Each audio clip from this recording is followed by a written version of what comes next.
nous, enfin ça nous arrive à tous je pense, on a parfois des moments où on a envie de changer de mode de vie. Donc par où commencer pour changer notre mode de vie? Donc ici, je vous propose dans chaque nouvelle vidéo de découvrir un exemple de savoir-vivre ensemble. Aujourd'hui, je vais vous parler d'un exemple de savoir-vivre que je trouve primordial. Ça s'appelle la magnanimité, qu'on connaît aussi sous le nom de hilm.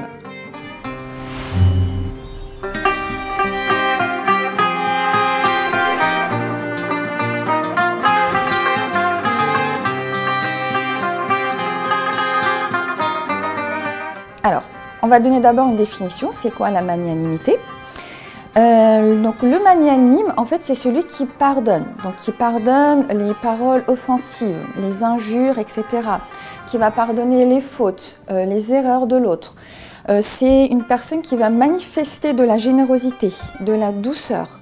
C'est en fait une personne qui va répondre au mal par le bien. En fait, le contraire de magnanime, c'est le dur. Donc l'impitoyable, l'irrespectueux, le rancunier. Le prophète, lui, n'était pas du tout rancunier. Il était magnanime, donc il agissait avec douceur. Et non seulement il était magnanime, et il demandait en fait à ses proches de l'être. Un jour, il a demandé à sa femme Aïcha, il a dit « Oh Aïcha, agis avec douceur, car lorsqu'une chose est ornée de douceur, elle l'embellit. Et lorsqu'une chose en est privée, elle le rend laid. » Il y a aussi un passage dans le Coran, dans la sourate Al-Imran. Allah dit au messager « Tu as été doux à leur égard par une miséricorde de Dieu. Si tu avais été rude et dur de cœur, ils se seraient séparés de toi. » Donc ici, Allah, il encourage le messager à être magnanime. Et en plus de ça, il nous fait passer aussi un message à nous, en nous disant qu'on doit être aussi magnanime. Alors, je vais partager 3 exemples de la vie du prophète pour étudier de plus près ce caractère. Et d'ailleurs, je vous propose de vous projeter à travers ces histoires, donc de vous mettre à la place du messager et de vous dire, moi, comment j'aurais réagi à la place du messager. Donc un premier exemple, ça concerne la transmission du message. Donc vous savez, le rôle du messager était de transmettre la vérité, de transmettre l'islam. Et souvent, il était entouré des habitants autour de lui. Une fois, c'est Ebou Djehil qui arrive et lui jette une poignée de sable sur lui pour distraire le groupe qui écoute le prophète.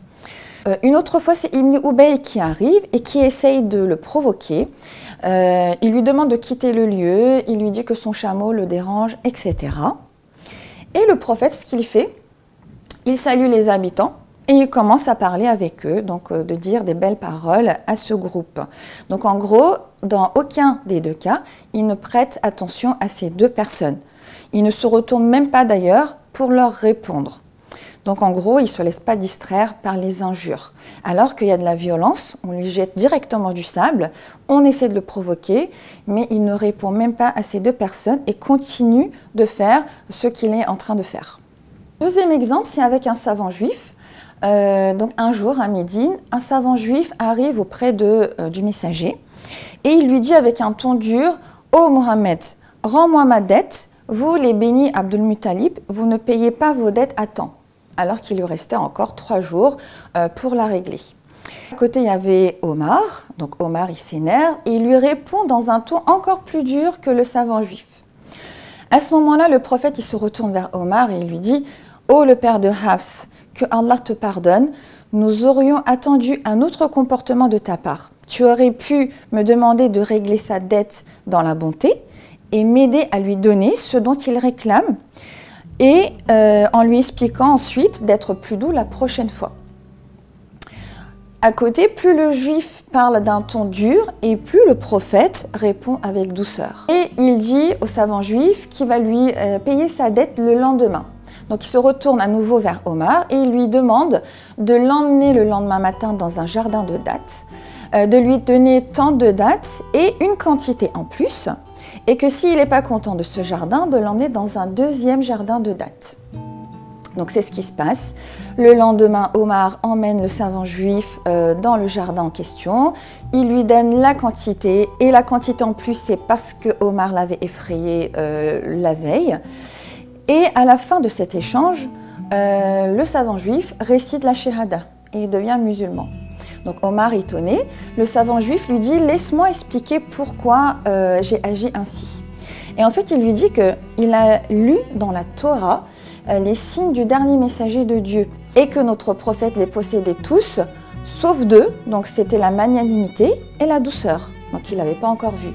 Et il a fait en sorte d'inventer cette histoire de dette, donc de l'endetter à lui-même pour tester sa magnanimité et sa douceur. Et quand il a vu qu'il était magnanime, donc il a décidé de devenir musulman.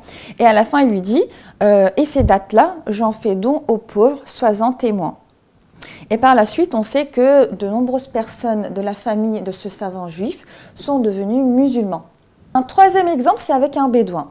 Donc je ne sais pas si vous l'avez fait tout à l'heure, pareil, essayez de vous mettre à la place du messager et vous dire comment vous aurez agi. Donc en fait, c'est un bédouin qui arrive de derrière et il tire fort le vêtement de notre prophète. À ce moment-là, le messager avait sur lui un gilet d'un tissu épais. Et du coup, en tirant, en fait, le gilet se déchire et laisse une trace au cou du messager. Et ensuite, il lui dit « Ô Mohammed, charge mes 2 chameaux de blé, car le bien que tu as ne vient ni de toi ni de ton père. » Donc, il lui demande de lui donner du blé. Donc, certes, le bédouin a agi de manière impitoyable et irrespectueuse. Et le prophète, déçu, lui demande de s'excuser pour son comportement. Bien sûr, le bédouin refuse, il dit « je ne m'excuserai pas », alors qu'en fait, le prophète voulait seulement lui porter conseil. Ensuite, il se retourne vers ses compagnons et il demande de charger le premier chameau d'orge et le deuxième chameau de dattes, donc des choses qui ont plus de valeur que le blé.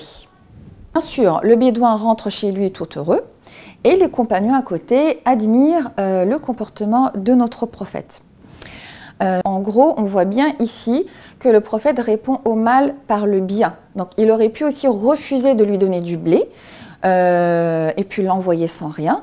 Mais ici, il répond à un mal par un bien, donc en lui donnant des choses qui ont plus de valeur de ce qu'il demande.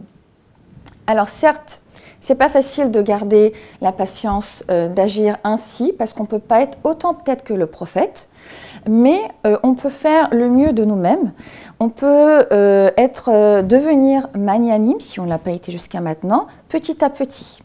Par exemple, si on est du genre à s'énerver très vite aux voitures qui ne donnent pas la priorité, on peut essayer cette fois-ci de leur répondre avec un grand sourire. Et je vous conseille d'ailleurs de regarder leur réaction après ce grand sourire. Ça va changer beaucoup de choses. Ou alors, si vous avez d'autres idées, comment devenir magnanime, vous pouvez les partager aussi avec nous. Parce qu'on est des humains, on oublie, on a besoin de rappel. Écrivez-le en commentaire. Voilà, je vous remercie d'avoir partagé ce moment avec moi. Likez la vidéo et abonnez-vous si elle vous a plu. Et n'hésitez pas à la partager avec vos amis que vous trouvez un peu nerveux. Prenez soin de vous.